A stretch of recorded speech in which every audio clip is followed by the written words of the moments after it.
I was born in Nagoya, which is the closest big city to Itadori, and had some relatives up in other Gifu cities. So there was a little bit of a conversation started with the Itadori folks. So that was kind of fun. Yeah.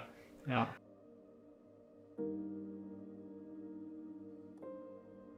I was sitting in my homeroom my homeroom class at North Pole Middle School, and it was one of the announcements, the morning announcements that they would have. And is anyone thinking about going to Japan? Have you ever thought about going to Japan or something like that? And that kind of perked me up, like, Japan? That's kind of what?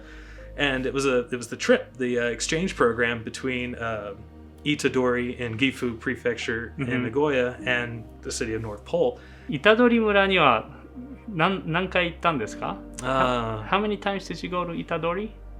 2つしかないですね. Only two times. When I was 13 and when I was 14. 13歳の時と14歳の時。行ってきました。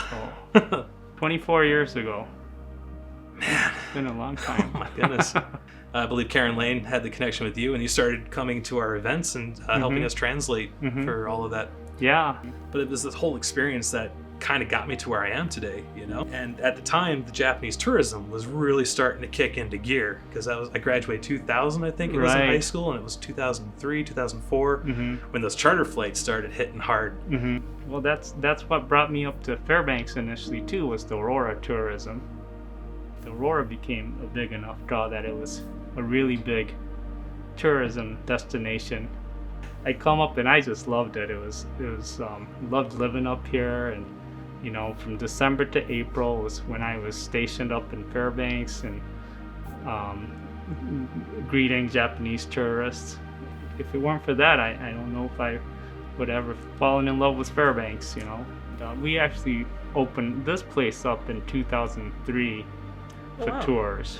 So, and then, yeah, the JAL charters definitely helped us grow. I think, you know, having a real Alaskan that understands, you know, the Japanese language and the culture makes the Japanese tourist very, I think, comfortable is the most fitting word, you know, that, hey, we are welcomed here, you know, and if there are questions, there are locals that we can ask. So I think that's one of the biggest, you know, positives that you bring with to explore Fairbanks. The mayor's son-in-law, he actually came out last summer, or 2 summers ago, the summer 2019, him and his son came out and did the Itadori exchange program for that last trip out. His son is 21 now, and he, at the time, when he was 13, he was sick and he wasn't able to come. Wow. So he missed his Alaska trip. But this time around, he's like, okay, please let me take my son. We'll all go to Alaska. And I was able to take him out. We took him out gold panning. You know, went out there and did some gold panning with them and got to show them around the city, did the whole city sightseeing thing. And it was so amazing to have him after 25 years. Yeah, it's great that it's spanning generations now. You might remember back in the early 2000s or late 90s, when I worked for the Visitors Bureau, the university students were studying tourism. And a lot of times they come over and, you know, will want to survey the Japanese tourists. And one of the biggest question was, why do the Japanese like auroras? You know, what's the big interest in the auroras for the Japanese? And you know, most of them answered, oh, you know, it's a fascination with nature. It's just the majestic, you know, natural beauty. Standing out there and seeing people watch the aurora for the very first time, you get this rush all the time, I'm sure, but no greater feeling. No greater feeling to watch someone just completely be fulfilled with this dream that they had about coming and seeing it. And sure enough, you know, now it's definitely multicultural, or our overnight units are probably 90% Americans, you know, from the US and Australians and Taiwanese and Chinese and Japanese. So yeah, it's gotten very international.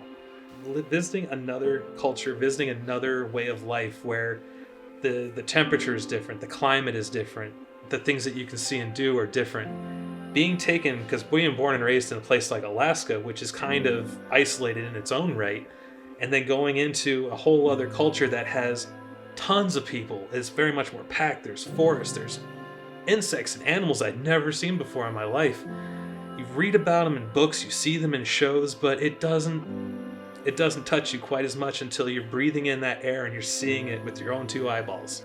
You know, you study it, you look at all the photos, research all, and you know, you think you understand it all, and once you get there, I don't think I ever remember going, oh, this is exactly how I envisioned it. Like if I were to go back in time, you know, put on a funny mask or whatever and talk to myself and say, take it all in. One thing I would tell myself outright is pay more attention to the language.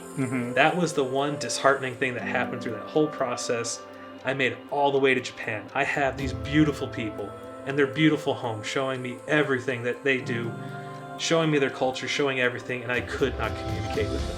I could not carry a conversation with them. My homestay father, bless his heart, he had pretty good English, broken English, but it was understandable. He was able to, you know, he had enough knowledge to help us along, but when we were alone with the grandfather, the grandmother, the kids, or anyone else who didn't speak English, we felt like we really missed something there. Experiencing an entirely different culture, an entirely different way of life, it definitely changed the course of my life. Had I not gone to Japan, I would have probably gone into engineering or something that was more labor intensive, as opposed to wanting to learn more about another culture. Learning an entire language allowed me to really understand my language a little bit better, just seeing how similar words and similar concepts can be interpreted different. And even today, as I still use this as my bread and butter, this is what I do for a living, it has provided for me. This experience from 20 plus years ago is still helping me get by today, and I am always thankful for all of the families, all of the organizations and people who have made that possible, to be included with Mr. Kumagai here.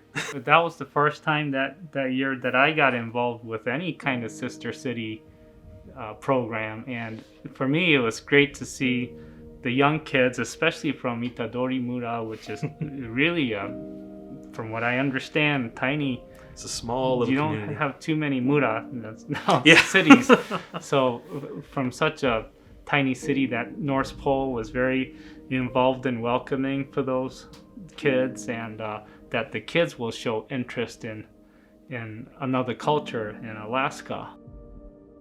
And hopefully there are many others that did so as well.